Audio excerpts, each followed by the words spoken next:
جیسا کہ آپ حضرات بخوبی واقف ہیں کہ آج ہم جس مقصد کے لیے جمع ہوئے ہیں وہ مقصد ایک نظریات ہے، ایک فکر ہے۔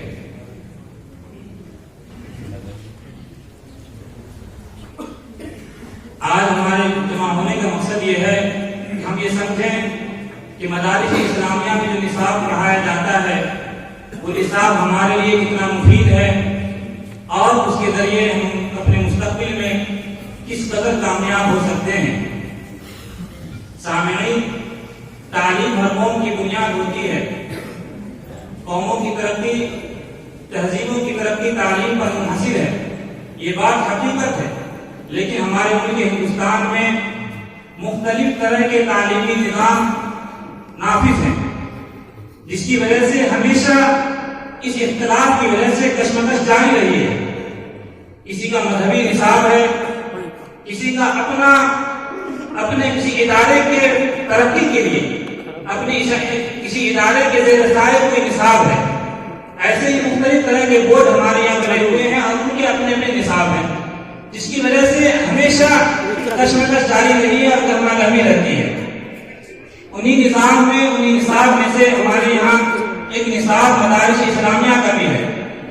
مدارس اسلامیہ کا ایک روشن خواب ہے، اس کے تحت بے شمار افراد تیار ہوئے ہیں اور ان کی سطح پر انہوں نے کامیابیاں انجام دی ہیں۔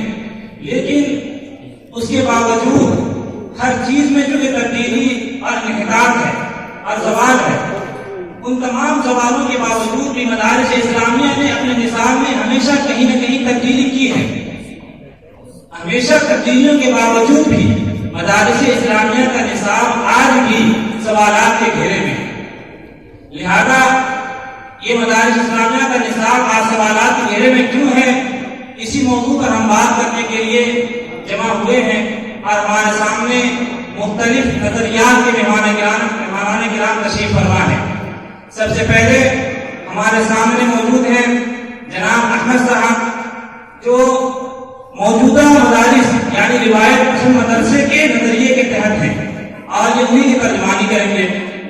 اور ہمارے دوسرے مہمان ہیں جناب عبدالمجید صاحب، جو اصلاح پسند نظریے کے حامل ہیں، جو یہ بتائیں گے کہ مدارس اسلامیہ میں عصری علوم کی شمولیت کتنی ضروری ہے، اگر ضروری ہے تو کیوں ہے۔ اور ایسے ہی ہمارے تیسرے مہمان جناب ابراہیم صاحب ہیں، اور ایسے ہی ہمارے چوتھے مہمان جناب ارشد صاحب ہیں۔ یہ ہمیں بتائیں گے کہ ہندو تہذیب میں اور ہندو مذاہب میں ہمارے یہاں جو نصاب پڑھایا جاتا ہے، یعنی کہ مذہبی نصاب جو پڑھایا جاتا ہے وہ کتنا مفید ہے، یا تو ہندو میں کتنا مفید ہے، یا مسلمانوں میں، یا بدھسٹ میں، یا عیسائیوں میں، یعنی مذہبی نصاب کو کتنا دخل ہے ہمارے ملک ہندوستان میں ترقی میں یا تنزلی میں۔ تو بہرحال ہم اپنے تمام مہمان کرام کا شکریہ ادا کرتے ہیں، ساتھ ہی ساتھ آپ سامعین حاضرین کا بھی شکریہ ادا کرتے ہیں، اور سب سے زیادہ شکر گزار ہیں جناب ہم اپنے محترم صاحب کا اور ایسے ہی تمام اساتذہ کرام کا کہ انہوں نے اپنا قیمتی وقت نکالا ہے اور ہمارے ٹی وی ڈیبیٹ میں تشریف لائے ہیں۔ تو چلیے ہم اپنے پروگرام کو شروع کرتے ہیں۔ سب سے پہلے ہم سوال پوچھنا چاہتے ہیں اور نظریہ معلوم کرنا چاہتے ہیں جناب احمد صاحب کا کہ آپ تو مدارس اسلامیہ میں نصاب پڑھاتے ہیں، جو روایت پسند نظریے کے حامل ہیں، تو یہ جو روایت پسند نظریہ ہے اور روایت پسند نصاب ہے آپ کا، یہ کتنا مفید ہے، کتنا مجھے یہ اپنا نظریہ پیش کروائیں گے؟ سر، سب سے پہلے تو میں آپ کا شکر گزار ہوں کہ آپ نے مجھے اس ٹی وی ڈیبیٹ میں بولنے کا موقع دیا۔ جہاں تک ہمارے نظریے کی بات ہے تو سر، جو یہ ہمارے مدارس اسلامیہ میں جو موجودہ نصاب رائج ہے اس کو تبدیل کرنے کی کوئی ضرورت نہیں ہے، اس لیے کہ ہمارے مدارس میں جو موجودہ نصاب شامل درس ہے، قرآن و حدیث کو سمجھنے کے لیے اس کو پڑھانا بہت ضروری ہے۔ آج انگریزی زبان کو سمجھنے کے لیے گرامر کی ضرورت پڑتی ہے، اسی طرح قرآن و حدیث کو سمجھنے کے لیے بھی بہت سی علوم کی ضرورت پڑتی ہے، جیسا کہ اس کی زبان کو سمجھنے کے لیے نحو صرف کی ضرورت پڑتی ہے۔ اسی طرح اسلام پر جو فکری اعتراضات ہوتے ہیں ان کے جوابات دینے کے لیے اور ان کو حل کرنے کے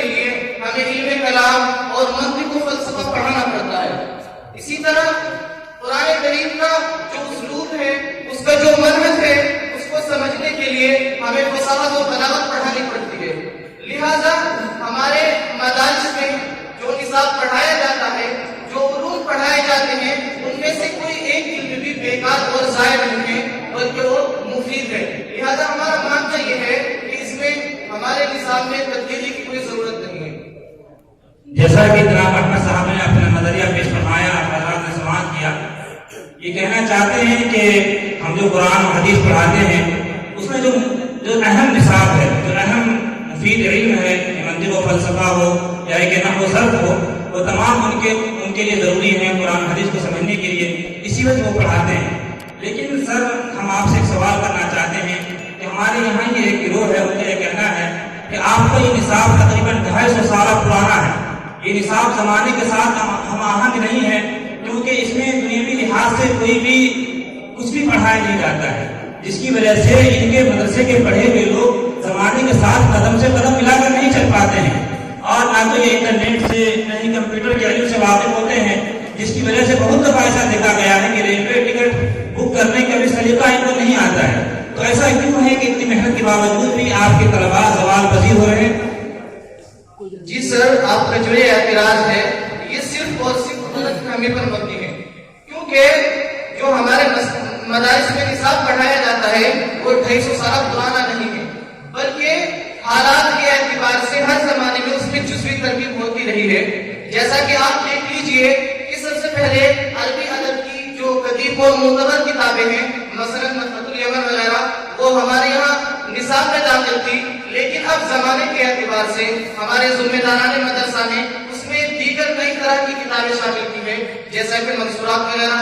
اسی طرح جو مصادر تفاسیر میں پہلے نئے دوسرے طرز کی کتابیں پڑھائی جاتی تھی، لیکن اب موجودہ حالات کو دیکھتے ہوئے نئے طرز اور جو تفسیر کا نیا طریقہ ہے وہ ہمارے مدارس میں شامل کیا گیا ہے.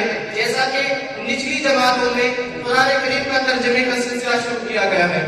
اور سر جو آپ نے سوال کیا ہے کہ جو ہمارے مدارس کے فضلاء ہوتے ہیں وہ کمپیوٹر، لیپ ٹاپ اور انٹرنیٹ کی دنیا سے بالکل نابلد ہوتے ہیں، تو سر یہ تو ایسی چیزیں ہیں کہ انسان پوری زندگی میں کبھی نہیں سیکھ سکتا ہے.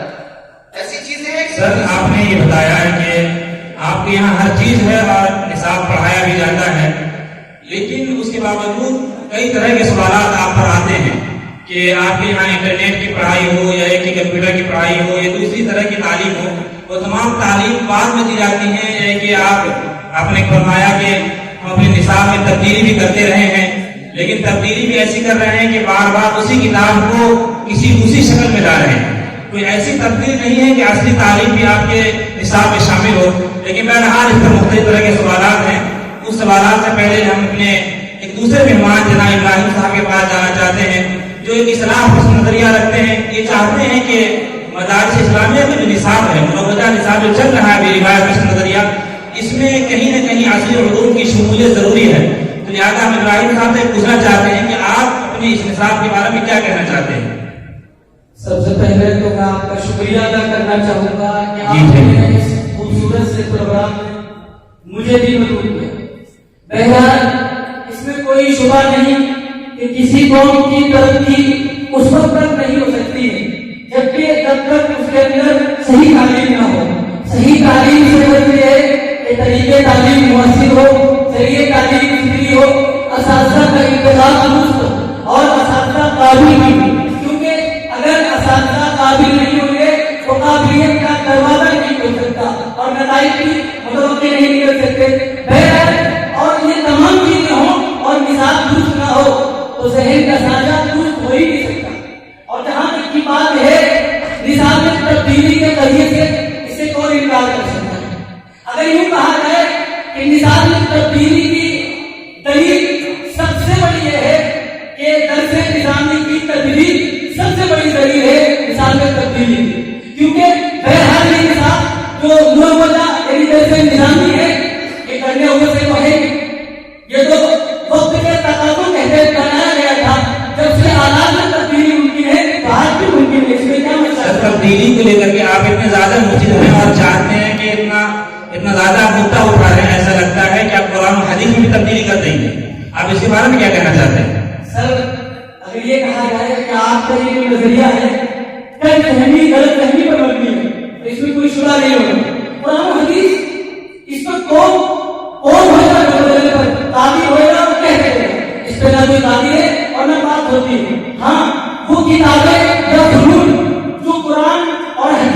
काबिल की हैसियत से जेर तदरीस आदि वो बदली जा सकती है और बदली गई है, इसमें कोई शुबा नहीं। आप याद रखें, कुरान हर जमाने में रहता है, लेकिन उसके तस्लीमात के अंदाज मुख्तलिफ और बदलते रहे। अगर ये कहा जाए 1947 में हज़रत हकीम इस्लाम कारी मोहम्मद तैयब साहब रहमतुल्लाह अलैह ने एक बड़ी कॉन्फ्रेंस, तालीमी कॉन्फ्रेंस में बड़े बड़े उलमा के सामने हज़रत गुलाम कलाम आजाद भी उसमें मौजूद थे, ये फरमाया था कि उनका जुमला मैं कोट कर रहा हूँ, फतवा हकीम इस्लाम से हज़रत ने फरमाया था कि निसाब की तब्दीली का मसला ऐसे समझिए कि मसाइल तो पुराने हों, मसाइल पुराने हों और बदलाई नए हों। कोई नहीं बदल सकता कुरान हदीस को। देखिए मिसाल के तौर पे कभी एक जमाना तसव्वुफ का दौर हुआ तो कुरान को सूफियाना अंदाज में समझाया गया, एक जमाना आया फलसफे का दौर हुआ तो कुरान को फलसफियाना में समझाया गया। आज दौर है साइंस का, तो हमें भी साइंस में लेकर आना चाहिए अपने निसाब। सर ये कहना चाहते हैं कि आपने अपने एक बड़े आलिम दीन का हवाला दिया है।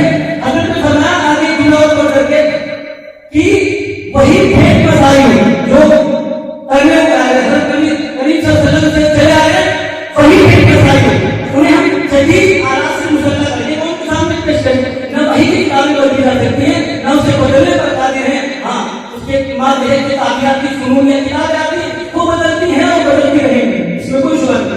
जी ठीक है, आपने अपना एक नजरिया पेश करवाया है और आप ये कहना चाहते हैं, आपने एक बड़े आलिम दीन का हवाला भी दिया है कि कुरान और हदीस हर जमाने के लिए है, तो जब जिस जमाने में जिस इल्म की जरूरत हो उसको उसी अंदाज में कुरान और हदीस को समझना चाहिए।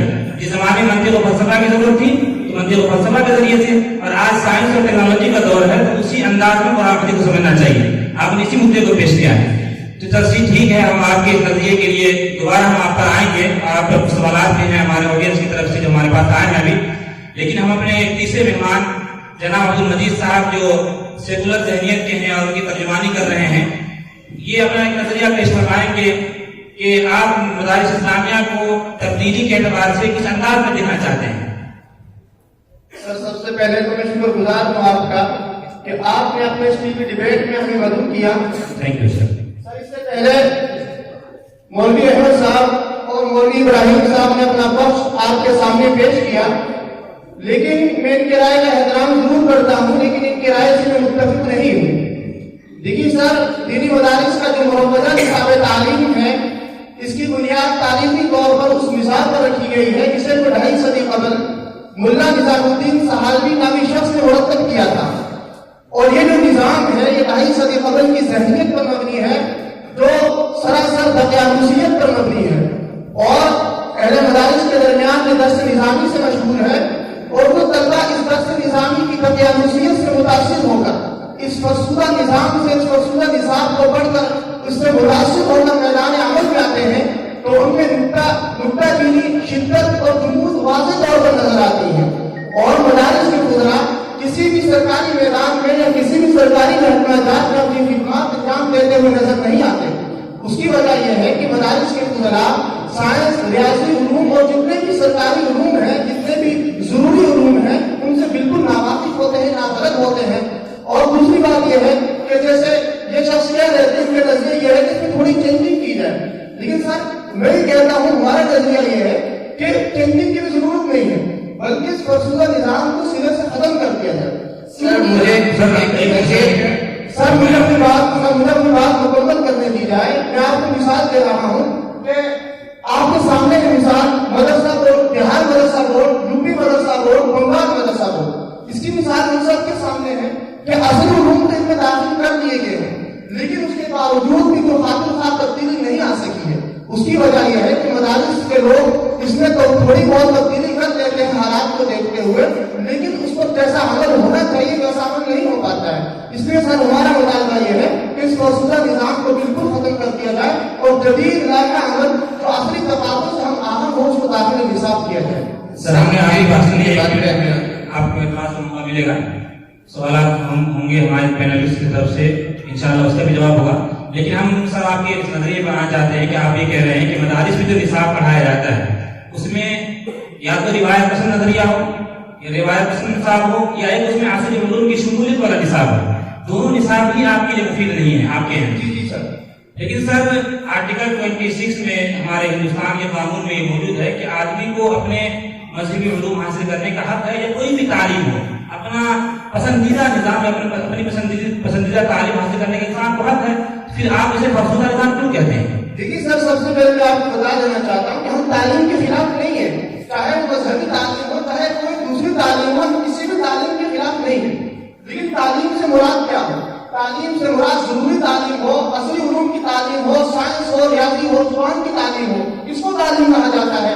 اور مذہب کی آڑ میں، لیکن مذہب کی تعلیم کرنا ہم مانتے ہیں کہ یہ بچوں کا بنیادی حق ہے، لیکن ایک رپورٹ کے مطابق جب بچہ بالغ ذہن کا ہو جائے یا اسی طریقے سے 14 سال کی عمر کے آگے چلا جائے، اس کے بعد مذہب کی سوچ ایک اختیاری سوچ ہے، اس اختیاری سوچ کے مطابق مذہب کے میدان میں قدم رکھنے کا اس کو اختیار دیا جاتا ہے۔ تو جب یہ ہمارے پاس ہمارے سامنے ہے، اور دوسری بات یہ ہے کہ مذہب کی آڑ میں بچوں کے مستقبل کو برباد کر دینا، آپ دیکھیے مدارس کی تعداد ملک کے اندر کتنی ہے، اور اسی طریقے سے ہمارے جمہوری ملک ہندوستان کے جتنے بھی پڑوسی دیش ہیں ان میں کتنی مدارس کی تعداد پھیلی ہوئی ہے، اور تمام مدارس میں جو بچے پڑھ رہے ہیں ان کے مستقبل کو، ان کے فیوچر کو اس نصاب سے وابستہ کیا ہوا ہے۔ تو اور آپ دیکھیے کرسچن مذہب میں، یہودی مذہب میں کہ چند لوگوں کو مذہب کی تعلیم دی جاتی ہے، ان کو سرکار کی سرپرستی حاصل ہوتی ہے، سرکار ان کو مانیتا دیتی ہے، پھر وہ جا کر مذہب کی ترویج اور مذہب کی اشاعت کرتے ہیں، لیکن آپ کے یہاں ایسا نظام نہیں ہے۔ اور یہ جو بات آپ مدارس کی سر، یہ میں نے آپ کی بات سنی تو مختصر انداز میں بات پیش کریں، ہمارے بہت سارے مہمان کرام موجود ہیں جو اپنی بات پیش کریں گے۔ سر، آپ نے اپنی باتوں میں یہ کہا، جیسا کہ میں سمجھا ہوں آپ کی باتوں سے، کہ جو یہودی اور عیسائی دوسرے مذاہب کے لوگ ہیں انہوں نے اپنے مذہبی تعلیم کے لیے چند افراد تعین کر دیا، جس کے تحت وہ اپنے مذہبی رہنما تیار کرتے ہیں اور اسے اپنے مذہبی جگہوں میں بھیجتے ہیں۔ یہ مدارس اسلامیہ کا جو یہ نصاب ہے، یہ جو نظام ہے، اسٹرکچر ہے جو کثیر تعداد میں پھیلا ہوا ہے، یہ صحیح نہیں ہے، نہ تو تبدیلی کے اعتبار صحیح ہے اور نہ ہی جو قدیم نصاب چل رہا ہے وہ صحیح ہے، آپ نے ہی کہا ہے۔ سر، آپ کے اس سوال آپ کے نظریے پر ہمارے جناب احمد صاحب کچھ اعتراض کرنا چاہ رہے تھے، تو جناب احمد صاحب کچھ اعتراض پیش فرمائیں۔ سر، جناب عبد المجید صاحب سے میرا یہ اعتراض ہے کہ انہوں نے ابھی یہ کہا ہے کہ جو فضلائے مدارس ہوتے ہیں وہ سرکاری محکموں میں کام کرتے نظر نہیں آتے ہیں۔ سر، میں ان کی بات سے بالکل متفق نہیں ہوں، اس لیے کہ میرے پاس بہت سی رپورٹ موجود ہے جو یہ واضح کرتی ہے کہ فضلائے مدارس سرکاری محکموں میں بھی کام کرتے ہیں، اور بہت جگہ انہوں نے UPSC اور نیٹ وغیرہ کے امتحانات میں بھی اعلیٰ نمبرات سے کامیابی حاصل کی ہے۔ جیسا کہ میرے پاس ایک رپورٹ موجود ہے کہ 2014 سے لے کر اب تک 20 مدرسے کے اسٹوڈنٹ نے جو UPSC کے امتحانات میں اعلیٰ نمبرات سے کامیابی حاصل کی ہے، اور ان میں زیادہ تر طلبہ وہ تھے جن کا مضمون اردو تھا۔ اسی طرح ہمارے پاس ایک اور رپورٹ موجود ہے کہ 2021 کے امتحانات میں، نیٹ کے امتحانات میں 4 طالب علموں نے اعلیٰ نمبرات سے کامیابی حاصل کی، اور وہ چاروں کے چاروں مدرسہ بیک گراؤنڈ سے تھے۔ اس سے معلوم ہوتا ہے کہ جو ہمارے مدارس کے فضلاء ہیں وہ بھی سرکاری محکموں میں کام کرتے ہیں اور دیگر تعلیم میں اعلیٰ نمبرات حاصل کرتے ہیں۔ جناب احمد صاحب نے اپنا ایک اعتراض پیش کیا، اور یہ کہنا چاہتے ہیں عبد المجید صاحب کے اوپر نظام پر کہ ہمارے یہاں سے بھی جو بچے فارغ ہوتے ہیں وہ بھی کامیاب ہیں، اور UPSC کا ہو یا نیٹ کا ہو یا JEE کا ہو، دوسرے ایگزامات جو بڑے بڑے امتحانات ہوتے ہیں ہندوستان میں، وہ کامیابی حاصل کرتے ہیں اعلیٰ نمبرات سے، جبکہ ان کا سبجیکٹ اردو ہوتا ہے یا عربی ہوتا ہے، کوئی دوسرے بھی سبجیکٹ میں وہ کامیابی حاصل کرتے ہیں۔ تو بہرحال ہم ان کی باتوں پر آئیں گے دوبارہ، لیکن ہمارے چوتھے مہمان جناب مسجد صاحب بیٹھے ہوئے ہیں، یہ ایک ہندو گرو ہیں، ان کی ترجمانی کر رہے ہیں۔ ہم ان کو اپنے پاس اس لیے بلائے ہیں تاکہ ہم یہ سمجھ سکیں کہ جو ہمارے یہاں جو مذہب کا نظام ہے، یا تو ہندو کی کہانی اگرچہ صحیح ہو، لیکن اس مذہب کے نظام میں جو تعلیم دی جاتی ہے وہ تعلیم ہمارے لیے کتنا مفید ہے یا مضر ہے، وہ یہ بتائیں گے ہمیں۔ تو سر جناب اشرف صاحب یہ بتائیں کہ آپ جو مذہبی تعلیم دیتے ہیں اس پر آپ کا کیا نظریہ ہے؟ سر، آپ کا بہت بہت دھنیہ واد کہ آپ نے مجھے اس ٹی وی ڈیبیٹ میں آمنترت کیا، اور ہندو دھرم میں شکشا کا سدھانت کیا ہے اس کو جنتا کے سامنے رکھنے کا ایک شبھ اوسر دیا۔ سر، ہم لوگ دھرم کو مانتے ہیں اور دھارمک شکشا کو اوشیہ سمجھتے ہیں، اس لیے ہم اپنے لوگوں کو مٹھوں میں، آشرم میں اور گروکل میں سماجک شکشا کے ساتھ ساتھ دھارمک شکشا بھی دیتے ہیں، اور संस्कृत की शिक्षा पर बहुत ध्यान देते हैं, क्योंकि हिंदू धर्म अधिकतर संस्कृत भाषा में और हमारी तमाम धार्मिक पुस्तकें संस्कृत में। आज भी हमारे मंदिरों में जो गीत गाए जाते हैं और हनुमान चालीसा का पाठ किया जाता है वह तमाम के तमाम संस्कृत भाषा में। और हम स्वामी विवेकानंद जी के जीवन के अनुसार शिक्षा देते हैं, गोया कि हम धार्मिक शिक्षा के विरोध में नहीं। जैसा कि सर आपने बताया कि आप धार्मिक शिक्षा के विरोध में नहीं हैं और आप स्वामी विवेकानंद के नजरियात के एतबार से आप तालीम देते हैं, आप मजहबी तालीम के खिलाफ नहीं है और उसे अच्छा समझते हैं सर। लेकिन इस अगर मजहबी तालीम ही को फरोग दिया जाए और हम आदि मजहब के पीछे लगे रहे तो इस मजहबी तालीम से हमारे देश को क्या फायदा होता है, देश हित में उसका क्या होता है? सर, धार्मिक शिक्षा से देश को अति लाभ होता है, बहुत फायदा होता है। इस आधार पर कि धर्म सिखाता है कि झूठ नहीं बोलना है, चोरी नहीं करना है, किसी का अनाधिकार हत्या नहीं करना है, और सबसे बड़ी बात ये कि मुल्क के संविधान का पालन करना, जो कि हमारा एक बड़ा वर्ग धर्म को मानता है और धर्म के अधीन वह नफा नुकसान समझता है, इसलिए वह धर्म के आदर पर अपराध करने से बचता है।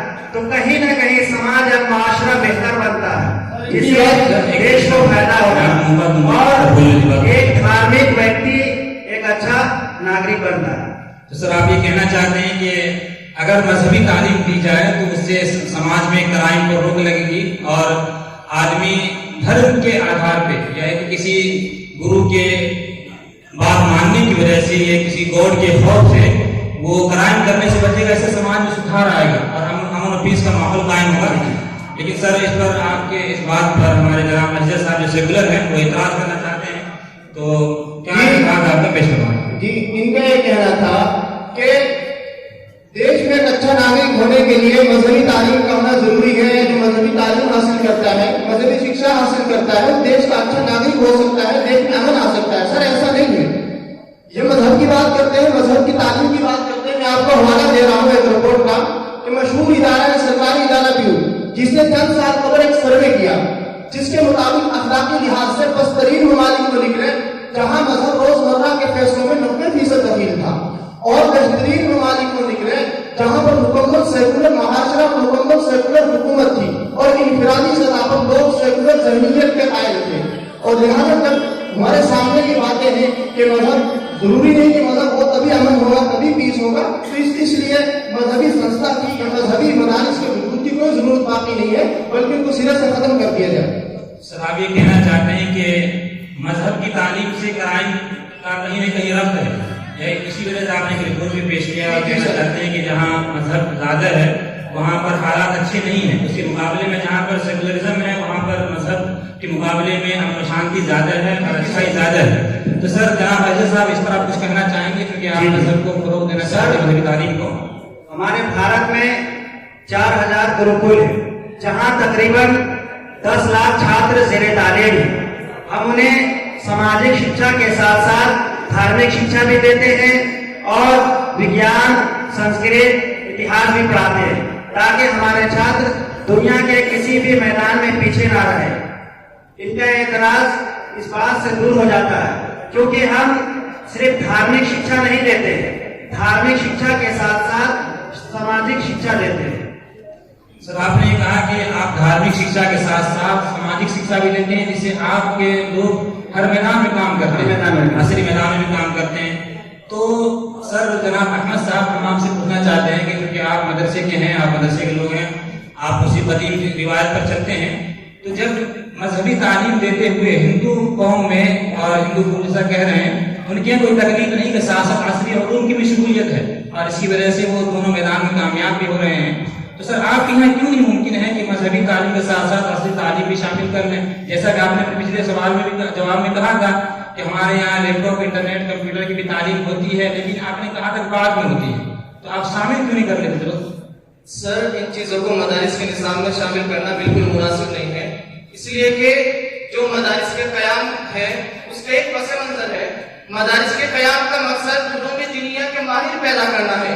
अगर हम इन तमाम चीजों को भी मदारिस के निज़ाम में शामिल कर देंगे तो हमारा मकसद फोत हो जाएगा।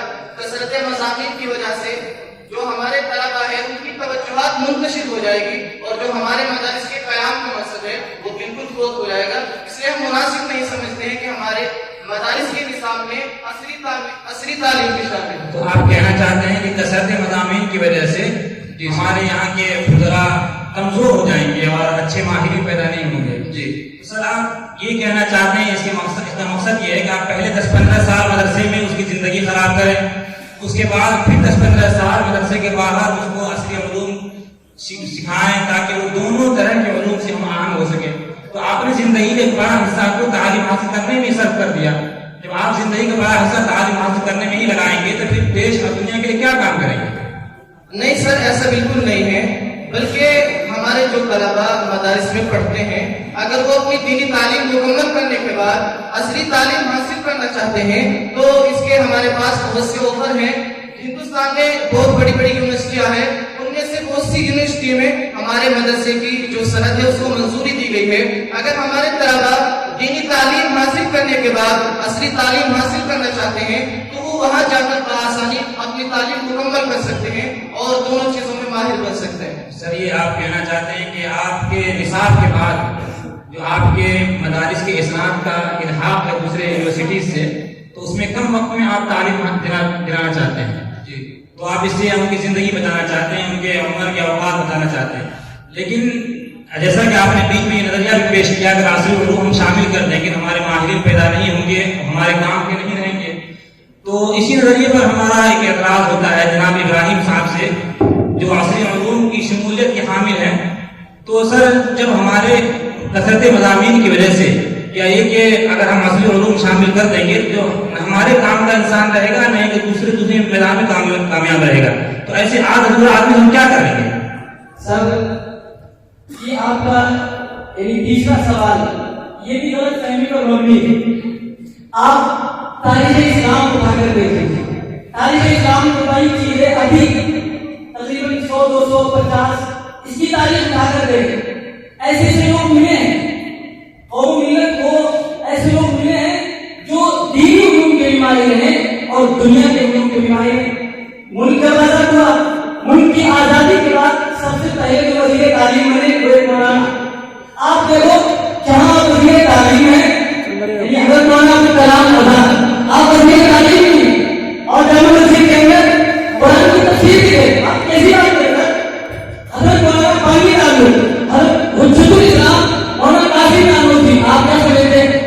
حضرت دینی علوم حاصل کرتے نہیں, آپ حضرت حجت الاسلام دینی علوم اور دنیا کے علوم دونوں میں سنگم. آپ دیکھیے آپ ماہر علوم ریاضت کی ہے, آپ ریاضیات کی ماہر ہیں, علوم فلکیات کی ماہر ہیں, آپ تقابل ادیان کے بھی ماہر ہیں اور حضرت ایسے ایسے علوم پر قابل تھے جس کی مثال چندہ ملتی. آپ ہی کیسی بات کرتے ہیں؟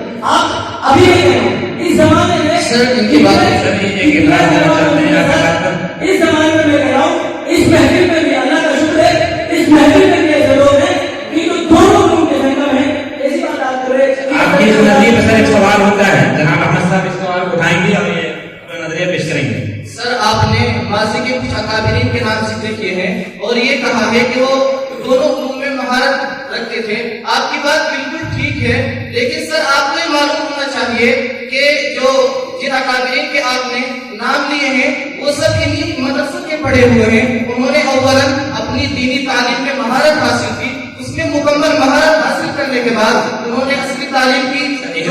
ان کا جو سوال ہے سر, جو اعتراض ہے وہ تو بہرحال ایک تحقیق طلب ہے, لیکن میں اس سوال کے بعد ایک سوال آپ سے کرنا چاہتا ہوں کہ آپ نے اگر عصری علوم کی شمولیت کر دی مدارس اسلامیہ کے نصاب میں, مثلا ہم نے ایک شخص کو اپنا فاضل بنایا, اچھا عالم بنایا, اس کے بعد وہ 10 سال یا 5 سال لگا کر کے مزید یونیورسٹی کی تعلیم حاصل ڈاکٹر بنتا ہے. ڈاکٹر بننے کے بعد وہ کسی ہاسپٹل یا میڈیکل اسٹور میں اپنی پریکٹس کرتا ہے, زندگی کا زیادہ بڑا حصہ وہی لگاتا ہے. تو دین کی کیا خدمت کرے گا اور ہمارے پڑھائی کا کیا فائدہ ہوگا؟ سر آپ کا یہ سوال مزید ایک فہمی کو دلالت کرتا ہے. آپ کیسی بات کر رہے ہیں؟ اگر ایک عالم مطلب عالم بنے گا, ڈاکٹر بھی بنے گا, تو وہ کیسے دین کی خدمت کرے گا؟ تو ایسا لگا کہ آپ نے دین کی خدمت کو مسجد اور مصلی پر منحصر کر دیا. نہیں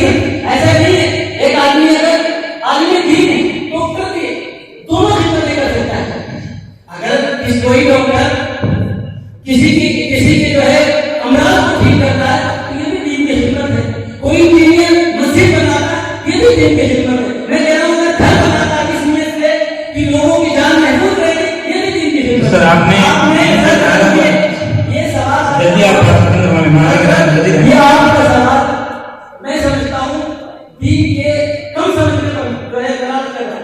आपने दीन को क्या समझा? सिर्फ नमाज पढ़ना ये भी दीन है। इसके अलावा भी बहुत से शोबे डालने में कह रहा हूँ। मसलन अगर कोई आदमी कोई आलिम है और जो है कि तहरीर याद करता है तो क्या वो दीन की हिम्मत नहीं है? वो भी दीन की हिम्मत है। आप मस्जिद को मुसलमान हासिल ना कर सकते। आपने किस मुनाफिकत की? सर आपने हमारे इल्म में इजाफा किया कि मैं इस बातों को नहीं जानता। जनाब अहमद साहब ये कह रहे थे, मैंने आप पर एतराज किया है। चलिए मैं अपनी आपकी बात पर दोबारा आऊंगा। तो जनाब अहमद साहब ये बताएं कि इब्राहिम साहब बार बार ये कहना चाहते हैं कि दीनी निसाब के साथ साथ असली उलूम की भी शमूलियत हो और दीन का दायरा महदूद नहीं है, बल्कि असली उलूम हमारा काम है कि दीनी उलूम हम उनको दे दें और साथ में असली उलूम भी दें।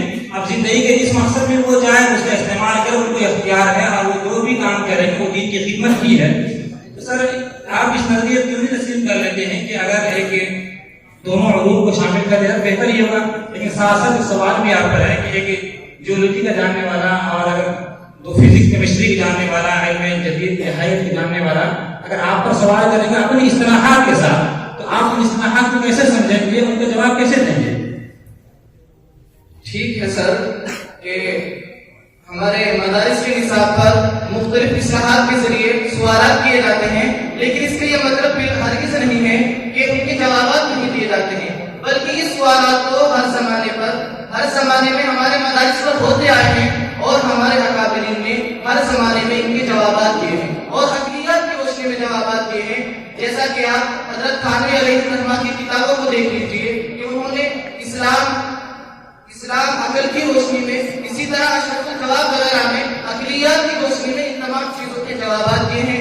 इसी तरह हज़रत थानवी अलैहिस्सलाम ने, हज़रत क़ासिम नानवी अलैहिस्सलाम ने तस्वीर अक़ाइद में अक़लियत की रोशनी में जवाबात दिए हैं। और जो हमारे उलमाए देवबंद की तफासीर है और उनके हवाशी है, उनमें इन शुबूह व शुबहात के मुताबिक एक बहुत बड़ा मवाद मौजूद है। अगर हम उन्हें देखें और पढ़ें तो ये जो जदीद शुबहात है वो तमाम बिल्कुल आसानी हासिल हो सकते हैं। उनके आपने जवाबात दिए हैं हर जमाने में, लेकिन सर उनके इस्तिलाहात अलग अलग हैं। आप मुमकिन वजूद से बात करते हैं, वो साइंस की दूसरी इस्तिलाहात के साथ बात करेंगे तो कुछ न कुछ तो फर्क पैदा होता ही है। और इससे परेशानी तो होती ही है कि आदमी पहले इस्तिलाह को समझे उसके बाद उसका जवाब दे, तो 2 मिनट की जगह 5 मिनट सब होता है। ये कोई बड़ी बात नहीं है, बल्कि एक आम सी बात है। परेशानी तो इंसान को छोटी छोटी चीजों में भी होती है। आप देख लीजिए बसा औकात ऐसा होता है कि एक बड़ा आदमी छोटे बच्चे की बात को नहीं समझ सकता है। तो ये जो छोटी छोटी परेशानी की बात है ये तो तमाम चीजों में होती है। इसलिए ये आपकी बात बिल्कुल बेबुनियाद है, आपका इतराज बिल्कुल बेबुनियाद है। ठीक है सर, हम आप पर दोबारा आपके पास आएंगे। हमारे हिंदू गुरु जनाब अरशद साहब बहुत देर से मुंतजिर हैं। हम इनसे पूछना चाहेंगे कि उन्होंने अपने एक नजरिए बताया था कि हमारे यहाँ के फारिगीन भी होते हैं और हमारे यहाँ गुरुकुल में और दूसरे संस्था में तालीम देते हैं।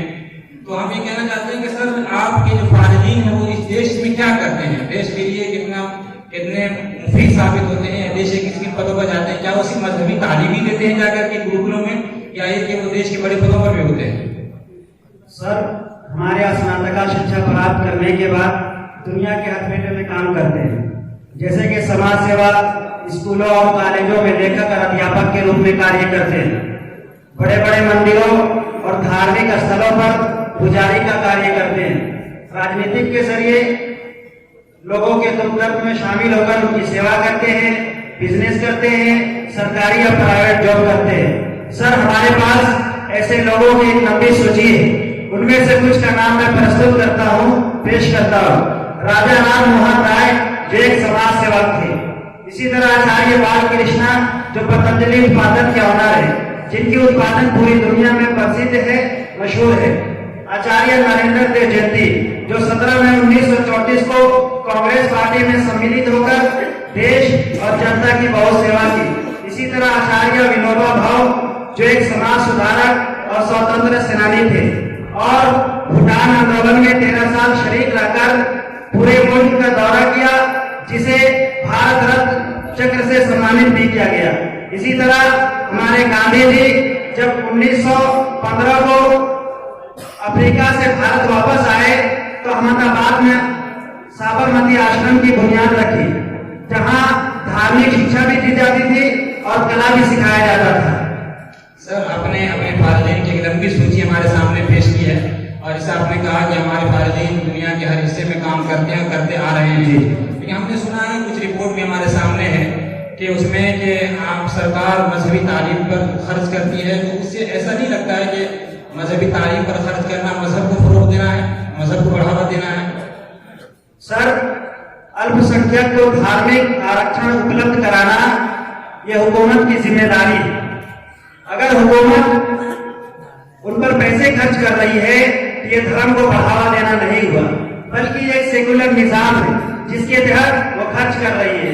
और दूसरी बात कि सरकार सिर्फ हिंदू धर्म पर पैसे खर्च नहीं करती है, बल्कि इसके अलावा जितने भी धर्म है, चाहे मुस्लिम धर्म हो, ईसाई धर्म हो, सिख धर्म हो, बुद्धिस्ट धर्म हो, तमाम धर्मों के शिक्षा पर सरकार पैसे खर्च करती है। और आपके यहाँ मुसलमानों के यहाँ सरकारी बोर्ड में एक अध्यापक का मासिक वेतन 70-70 हजार रुपया है।